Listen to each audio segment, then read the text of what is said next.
We have breaking updates on the high-stakes federal trial of Sean P. Diddy Combs.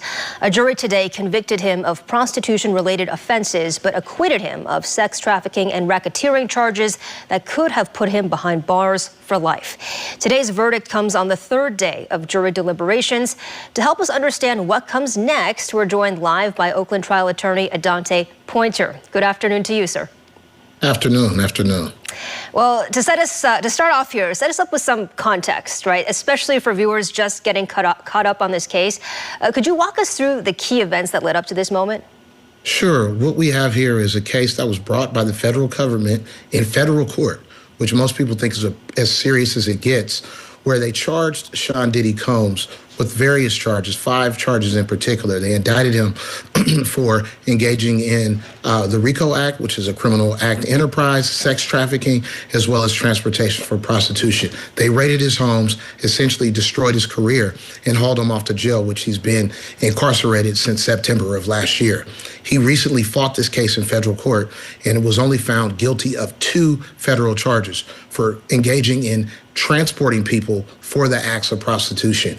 Essentially, the government now has egg on its face, and I predict Diddy will Diddy Bop, which is the name of a dance that he coined, out of court with a slap on his wrist. But sentencing will not be taking place for several months. So once again, after what probably was a multi-million-dollar spend by the government to convict Diddy, they didn't get that done, but it still remains to be seen what his sentencing will actually be. Okay, so with today's new developments, what would you say this means for Mr. Combs at this point in time?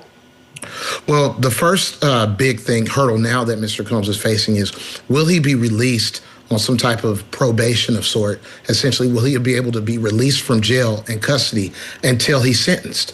And so the judge is supposed to make a decision on that today at 5 p.m. East Coast time. So that should be coming down within just the next couple of hours. If he is released, whether he is released or not, the next phase after that will be when he actually receives his sentencing, which usually takes place a couple of months after the verdict is rendered. So we're looking at something that potentially could happen in the fall of this year when he actually finds out what his sentence will be, which could range anywhere, in my opinion, from probation all the way up to 20 years, depending upon how the judge rules at his sentencing hearing. And I want to touch on something you just mentioned here. Mr. Combs' attorney has requested his client be released from federal detention where he has been for a year. They're offering a $1 million bond. Do you see the judge agreeing to this?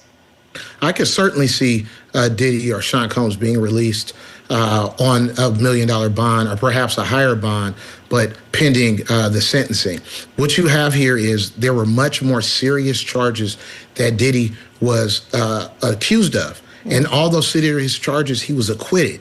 Not that there was a mistrial, that the jury was mixed between people who thought he did something and didn't do something, but that they heard the government's evidence, the government's best case, and refused to convict him of those charges. Simply engaging in transporting someone for the purposes of prostitution is a much lesser charge than any of the other ones that he Diddy bopped or walked away from.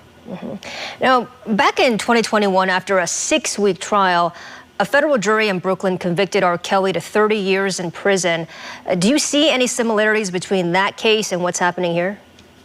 Certainly there are some similarities in the fact that you have 2 people who were big-time, worldwide known entertainers and accused of engaging in sexual misconduct. The difference, I think, one of the stark differences here with R. Kelly versus P. Diddy is that Diddy, the accusers were all adults. The accusers were all people who had been taken care of by Diddy. The accusers at all had issued social media posts saying they were still in love with Diddy despite all of the things. Accusers saying that they enjoyed what they engaged in terms of these freak-offs or hotel nights with Diddy.